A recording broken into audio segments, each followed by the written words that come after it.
Señora Dina Boluarte, sinceramente, que usted produce un cambio dramático de gabinete, se olvida usted de sus alianzas en el Congreso, hace un gabinete técnico que corresponda a lo que el país necesita y en el caso de seguridad pone a gente capaz de enfrentar la lucha contra la delincuencia, o la que se va a terminar yendo antes de lo que usted pensaba va a ser usted.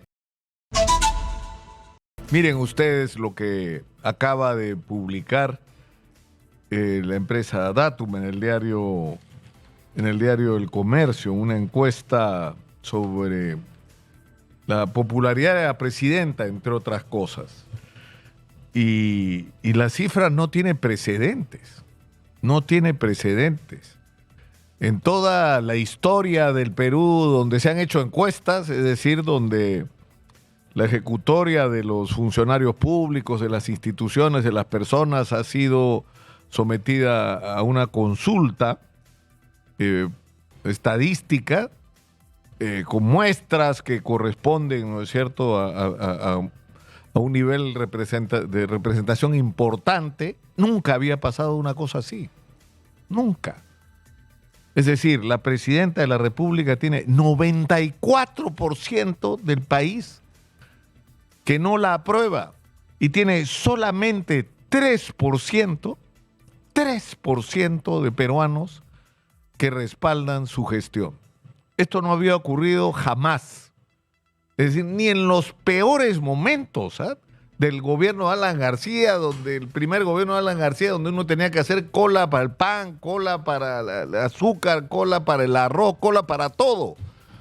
Donde la hiperinflación era galopante, tú salías de tu casa y las cosas costaban uno, llegabas a tu casa 6, 8 horas después y costaban el doble. Ni en esas épocas, cuando estábamos agobiados por el terrorismo, apagones por todos lados, bombazos, no podías salir de las ciudades, sobre todo en las noches, porque estaban tomadas por los terroristas, ni en esas épocas los índices de popularidad de los presidentes llegaron a este nivel. Es decir, y lo más grave de todo, es que la presidenta no quiere ver esto. Para ella esto es mentira. Esto no está pasando. O sea, alguien está haciendo esto para fastidiarla. Porque el Perú está caminando y la gente la quiere.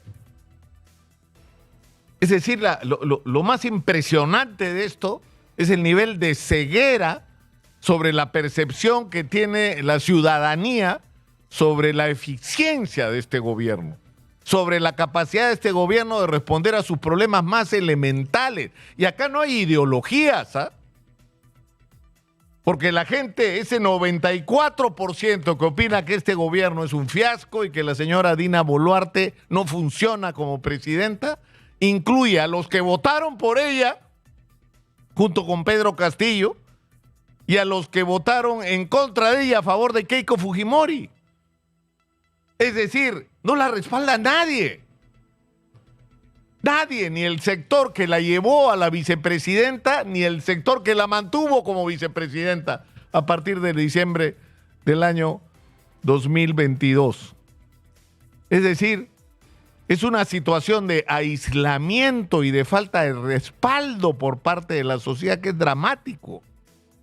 Entonces, si la presidenta partiera, es decir, en circunstancias normales, lo que tendría que ocurrir es que la presidenta renuncie y se active y se inicie un proceso donde se le devuelva al país un mínimo de confianza en sus autoridades,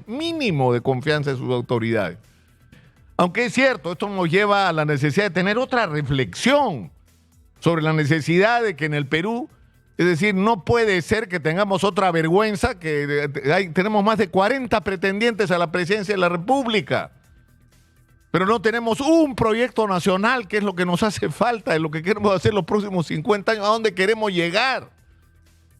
Que no nos pase lo que nos ha pasado la semana pasada, que viene gente de las 21 economías de las más importantes del mundo y no tenemos qué decirles.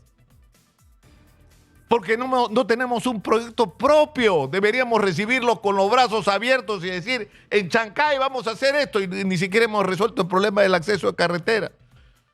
O traigan su plata para el turismo porque tenemos esta propuesta. No tenemos. No tenemos, solo sabemos que somos un destino turístico extraordinario. O traigan su dinero para invertir en agricultura porque tenemos esta ley. No tenemos. No tenemos que ofrecerle a la gente. No tenemos proyecto nacional.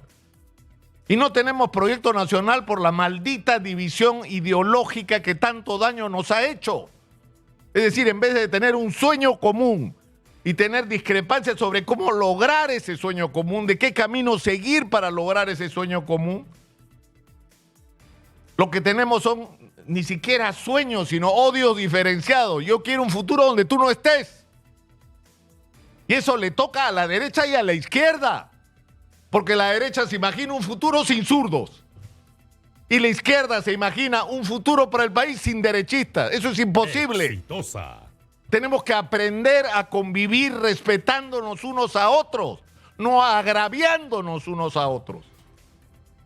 Pero para eso tenemos que ser capaces de pensar en un horizonte común como país. Pero en vez de estar en esto, es decir, en vez de estar discutiendo, por ejemplo, en relación al puerto de Chancay, por Dios, hemos inaugurado el puerto más importante de Sudamérica. Y no somos conscientes del tamaño de lo que ha pasado. El mundo, o sea, los Estados Unidos y China están en guerra, por así decirlo, por el puerto de Chancay. Por ahí dicen que los gringos quieren establecer que los productos que vengan del puerto de Chancay, como es operado por los chinos, tendrán 60% de aranceles para boicotear el puerto de Chancay. O sea, estamos provocando un conflicto comercial del más alto nivel porque es demasiado importante el puerto de Chancay. Y los únicos que no se han dado cuenta de esto somos nosotros. Porque como estamos ocupados en el Rolex de Dina, en los Waikis, en el cofre de la señora presidenta, en que quieren votar a Harvey Colchado, en que Marita Barreto, en que mejor que saquen a Richard Concepción Carguancho, entonces un abogado aprista, le mete, es decir, en eso estamos, esa es la agenda nacional. Esa es la agenda nacional. Con un Congreso de la República, además es absolutamente paradójico lo que está ocurriendo. O sea, ¿recuerdan ustedes que cuando entró Castillo dijeron que iba a hacer dos cosas? Expropiar, que no expropió nada, bueno, lo que se pudo meter en el bolsillo. Y en segundo lugar, que iba a controlar las instituciones como en Venezuela, ¿no? Iba a coparlo todo como hacen estos comunistas zurdos. ¿Quién está controlando las instituciones en el Perú? ¿Quién desde el poder que tiene está interviniendo en el... Es decir, en el Tribunal Constitucional, en la Contraloría General de la República, en la Defensoría del Pueblo, en la Junta Nacional de Justicia? Es decir, quieren controlarlo todo, lo que ellos acusaban al otro. Lo que ellos dicen que está haciendo Maduro lo están haciendo ellos acá en el Perú. Pero la gran tragedia es que mientras todo esto ocurre en la escena de la política y en la agenda política, los grandes problemas del país no tienen respuesta.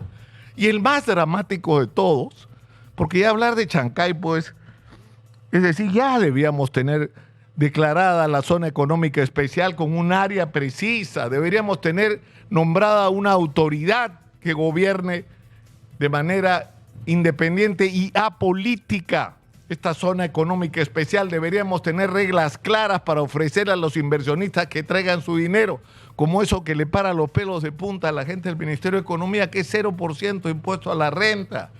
Ya deberíamos haber establecido cuáles son los rubros y áreas donde se deben producir las grandes inversiones para que el Perú se transforme a partir del puerto de Chancay. Es decir, deberíamos estar ya en otra cosa y todavía ya se inauguró el puerto y todavía no terminamos de aprobar la declaración de la zona económica especial. Es decir, y el tema de la seguridad para terminar. Y yo creo que lo que resume todo es la Karen Santillán de Exitosa le dice al ministro del Interior: ministro Santibáñez, la gente se está quejando, acaban de asesinar a una persona. No, yo no me guío por la opinión de una persona. Nuestros números nos dicen que todo está bien. El problema, ministro, es que sus números no coinciden con lo que está viviendo el ciudadano cotidianamente. Ese es el gran problema. Que ustedes tal vez se pueden decir a sí mismos, mirándose en el espejo, que todo está muy bien para poder seguir viviendo.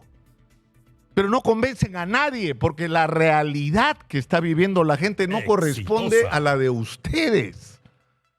Entonces, sinceramente, yo creo que estamos en un punto en el que tenemos que preocuparnos. Y tenemos que preocuparnos porque el nivel de tolerancia de la ciudadanía está llegando al límite y ya lo estamos viendo en relación al tema de inseguridad. Es decir, lo que está ocurriendo es que la gente empieza a tomar la justicia en sus propias manos. En poco menos de 2 semanas ha habido 3 casos de delincuentes simplemente destrozados por la gente, indignada ante la inacción de las autoridades. Porque la gente pasa de la impotencia a la violencia de los propios ciudadanos. Y eso no está bien, eso es el desborde, eso es el descontrol, eso puede llevar a cualquier cosa. Pero eso puede tener otras expresiones de protesta social y de indignación absolutamente desordenada por todo el país y puede terminar en que electoralmente la gente harta de todo vote por cualquier cosa el 2026 y será responsabilidad de la gente que está conduciendo el país hoy. Entonces, yo no sé, es decir, quieren quedarse hasta el 2026 y no son capaces de hacer un gobierno mínimamente eficiente en cosas elementales y de garantizarnos un tiempo de reflexión, de paz, un espacio en el cual los peruanos, haciendo las cosas mínimas que tenemos que hacer, mínimas como resolver la inseguridad, en la que todo el mundo está dispuesto a poner la mano y a poner el hombro para enfrentar la crisis de inseguridad. Lo que no tenemos es liderazgo, no tienen una estrategia, pero en fin.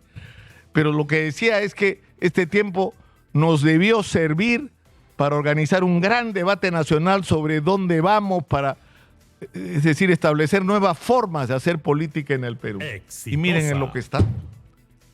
Y yo creo, señora Dina Boluarte, sinceramente, que usted produce un cambio dramático de gabinete, se olvida usted de sus alianzas en el Congreso, hace un gabinete técnico que corresponda a lo que el país necesita y en el caso de seguridad pone a gente capaz de enfrentar la lucha contra la delincuencia, o la que se va a terminar yendo antes de lo que usted pensaba, va a ser usted. Y ahí lo que va a tener que enfrentar es lo que quiere usted evitar, que es la justicia. Y si no, espérese nomás a lo que va a pasar con su hermano seguramente en las próximas horas. Soy Nicolás Lúcar, esto es Hablemos Claro, estamos en Exitosa, la voz que integra al Perú. 95.5 en la FM en Lima, canal 34 de Movistar.